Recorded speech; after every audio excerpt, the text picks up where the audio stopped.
Welcome to Lalit AI films, जहां imagination cinema बन जाती है। घना जंगल, जहां पेड़ों की ऊंचाई आसमान को छूती है और धुंध हर दिन एक नई कहानी छुपा कर रखती है। ये जंगल सिर्फ पेड़ों, पत्तों और हवाओं का घर नहीं था। ये एक ऐसी दुनिया थी जहां हर कदम के नीचे इतिहास दबा था और हर सरसराहट में एक रहस्य सांस ले रहा था।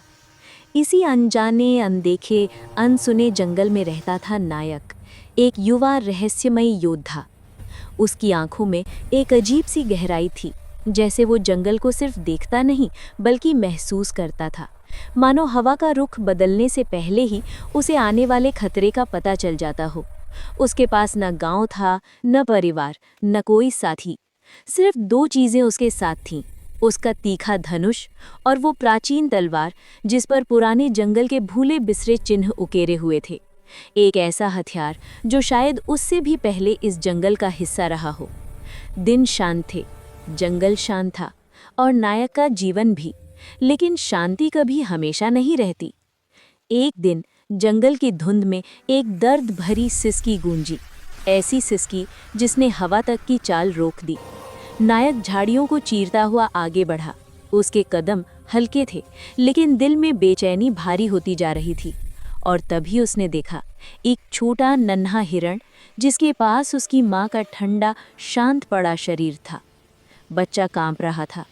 उसकी आंखों में डर ही नहीं, एक गहरा अकेलापन था। एक ऐसा अकेलापन जिसे नायक ने अपनी जिंदगी में बहुत बार महसूस किया था। नायक धीरे धीरे उसके पास गया, इतना धीरे कि हवा भी उसके कदमों से तेज चल रही थी। वो घुटनों के बल बैठा और अपनी हथेली आगे बढ़ा दी। बच्चे ने हिचकिचाते हुए उसकी उंगलियों को छुआ और उसी पल नायक के जीवन में एक नया रिश्ता जन्म ले गया। उसने उस बच्चे को अपने कंधे पर उठाया और जंगल की पगडंडी पर चल पड़ा। अब ये जंगल उसके लिए सिर्फ घर नहीं था, ये जिम्मेदारी बन चुका था। दिन बीते गई। नायक ने वीरू को जंगल की भाषा सिखाई, पत्तों की फुसफुसाहट, हवा की कदमों जैसी चाल, जानवरों की चेतावनियां और पानी की धड़कनें। और वीरू धीरे धीरे नायक की हर सांस, हर धड़कन, हर कदम को समझने लगा।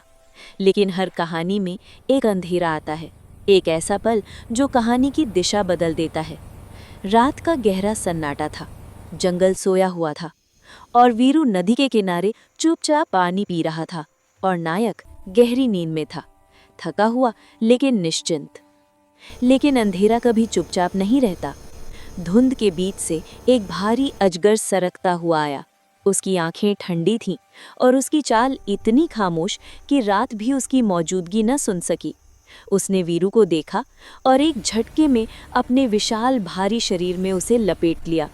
वीरू की चीख एक ऐसी दर्द भरी पुकार थी जिसने जंगल की जड़ों तक को हिला डाला और वो चीख सीधे नायक के दिल में जा घुसी। नायक झटके से उठ बैठा। उसकी आंखों में नींद नहीं, आग थी। वो पूरी ताकत से नदी की ओर दौड़ा, जैसे हर कदम उसकी आत्मा से निकला हो, और बिना एक पल गंवाए वो अजगर पर टूट पड़ा। पानी उछला, धुंध बिखरी और रात की खामोशी एक युद्ध में बदल गई। नायक ने पूरी ताकत लगाई, अजगर की भयंकर पकड़ को चीरकर वीरू को छुड़ा लिया और उस विशाल सांप को इतनी शक्ति से दूर फेंका कि पानी में लहरें उठ खड़ी हुईं। उस पल जंगल ने पहली बार नायक के भीतर छिपी हुई आग देखी। अजगर को दूर फेंकने के बाद नायक घुटनों के बल बैठ गया। वीरू उसकी बाहों में कांप रहा था। उसकी छोटी छोटी सांसें डर से टूटी हुई थीं। नायक ने उसे अपने सीने से लगाया। रात धीरे धीरे शांत हो गई, जैसे पूरा जंगल थक कर गहरी सांस ले रहा हो। लेकिन उस रात नायक के भीतर कुछ बदल चुका था। उसने पहली बार समझा कि वीरू अब सिर्फ एक हिरण नहीं, उसका परिवार है। अगली सुबह जंगल का माहौल अजीब था। हवा भारी लग रही थी और धुंध पहले से भी गहरी। नायक ने खड़े होकर चारों ओर नजर डाली। धनुष उसकी पीठ पर था। जंगल की धड़कन सुन रहा था और उसी पल नायक ने महसूस किया कुछ बड़ा होने वाला है। दिन बीतते गए, लेकिन एक सुबह जंगल का माहौल अजीब था। हवा कुछ भारी थी, पत्ते अनोखी खामोशी में पड़े थे और पक्षियों की आवाज़ जैसे कहीं खो गई थी। नायक ने चारों ओर नज़र डाली। उसके दिल में हल्की सी बेचैनी उठी। उसने वीरू को देखा। वो हमेशा की तरह उसके पास खेल रहा था, पर आज उसके कदम भी थोड़े धीमे थे। नायक ने उसके सिर पर हाथ फेरा और बोला, बेलू, मैं पानी लेने जा रहा हूँ। नायक पानी लेने नदी तक गया था। उसे क्या पता था कि उसी पल उसकी जिंदगी का सबसे बड़ा तूफान जंगल के दूसरे किनारे जन्म ले रहा था। वीरू, जो हमेशा उसके साथ खेलता, दौड़ता, मुस्कुराता था, आज अकेला बैठा था। और किस्मत उसे एक ऐसे मोड़ पर ले जा चुकी थी जहां मासूमियत का सामना होने वाला था नए खतरे से। जंगल की धुन चीरते हुए 3 शिकारी अंदर घुसे, चेहरे ढके हुए, हथियारों से लैस, और उनकी निगाहें उस छोटे से जीवन पर टिक गईं जिसे नायक अपने बच्चे की तरह चाहता था। वीरू ने जब उन्हें देखा, उसकी छोटी सी दुनिया कांप उठी। डर ने उसके कदमों को भागने पर मजबूर किया, लेकिन शिकारी उसके पीछे थे। और फिर एक जाल आसमान में उड़ा और वीरू की मासूमियत पर गिर पड़ा।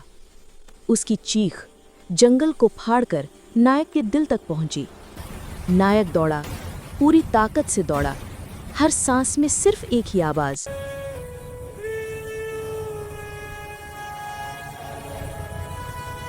लेकिन जब वो पहुंचा तब तक बहुत देर हो चुकी थी। शिकारी वीरू को अपने कंधे पर लादे धुंध में गायब हो चुके थे और नायक घुटनों के बल गिर पड़ा। दर्द उसकी आंखों में आंसू बनकर उतर आया और गुस्सा उसकी मुट्ठी से जमीन को चीरने लगा।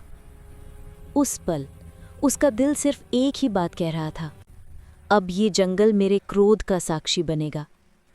और जब उसने आसमान की ओर बाण छोड़ा तो आग और धुएं ने मिलकर एक ही नाम लिख दिया। जंगल में अब नायक अकेला था। जहां जहां वो देखता, वीरू कहीं नहीं था।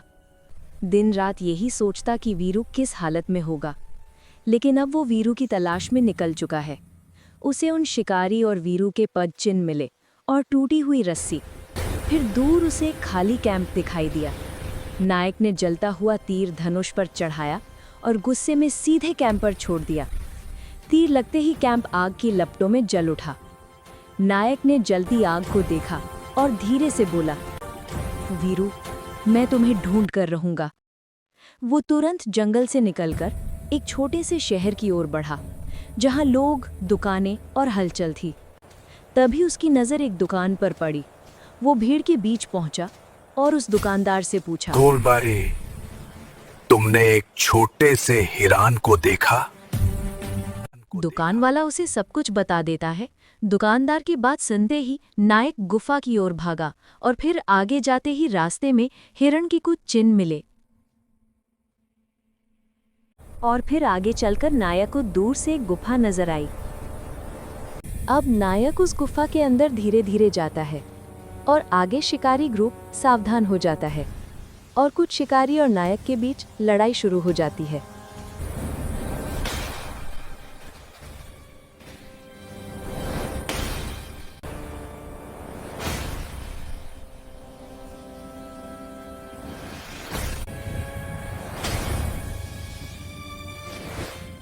आगे जाते ही नायक को शिकारी पकड़ लेते हैं, लेकिन नायक उनको अपनी ताकत से पीछे धकेल देता है और नायक ये लड़ाई अपने वीरू को वापस लाने के लिए शुरू कर देता है। और नायक एक एक शिकारी के साथ लड़ाई शुरू कर देता है अपने वीरू के लिए। उसकी आंखों में केवल वीरू की तस्वीर और वीरू ही दिख रहा था, क्योंकि उसने उसे अपने बच्चे की तरह पाला था। आज उसे वीरू से मिलना है और दुश्मन से बदला।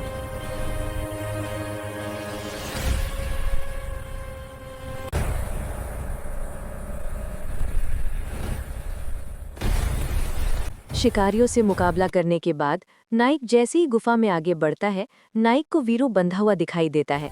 उसके बाद जल्दी जल्दी वीरू को रस्सी से मुक्त करके गुफा से बाहर निकलकर अपनी गोद में उठा लेता है। लेकिन खतरा भी टला नहीं था, क्योंकि शिकारियों का सरदार गुफा के बाहर जैसे न नायक की मौत बनकर खड़ा हो, और अब इन दोनों के बीच में जंगल की सबसे बड़ी लड़ाई होने वाली है। अब नायक और शिकारी सरदार जंगल के सबसे बड़े युद्ध करने के लिए उतर गए हैं। जैसे आज ये जंगल मानो कुछ और ही इतिहास लिखने वाला हो, और ये आज जंगल जंगल नहीं रहा, आज ये युद्ध का मैदान बन गया हो। जैसे दोनों एक दूसरे पर प्राणघात हमला करते हैं, जैसे वर्षों के प्यासे हों। शिकारी सरदार भी इस जंगल का सबसे बड़ा शिकारी और ताकतवर है। एक नायक जो अपने वीरों को दर्द देने वालों को छोड़ने वाला नहीं था, तो दूसरा शिकारी केवल उस छोटी हिरण को नायक से छीनने वाला था। दोनों अपने अपने धनुष बाण से अपनी अपनी ताकत दिखाना शुरू कर देते हैं, और दूसरी ओर जंगल के जानवर भी इस महायुद्ध के साक्षी बनने वाले थे।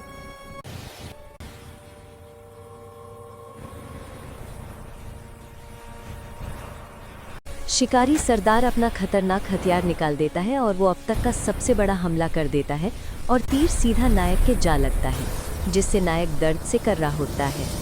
नायक के तीर लगते ही वीरू बेचैन हो उठता है। लेकिन अब ये लड़ाई नहीं रही, बल्कि अब ये एक जंगल इतिहास की सबसे भयंकर लड़ाई बन गई है। दोनों में से कोई भी पीछे हटने को तैयार नहीं था। अपने अपने शक्तिशाली हथियारों से एक दूसरे पर वार करते रहे।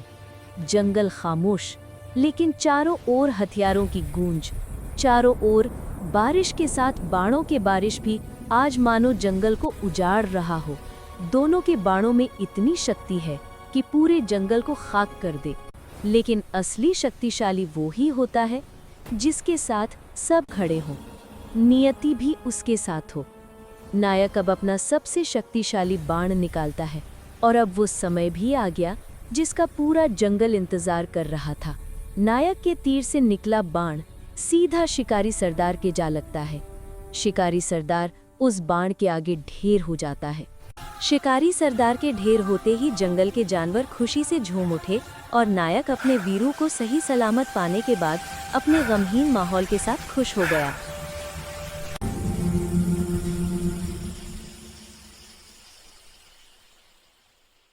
अगर आपको ये कहानी अच्छी लगी हो तो वीडियो को लाइक करें और ऐसी ही कहानियों के लिए चैनल को सब्सक्राइब जरूर करें।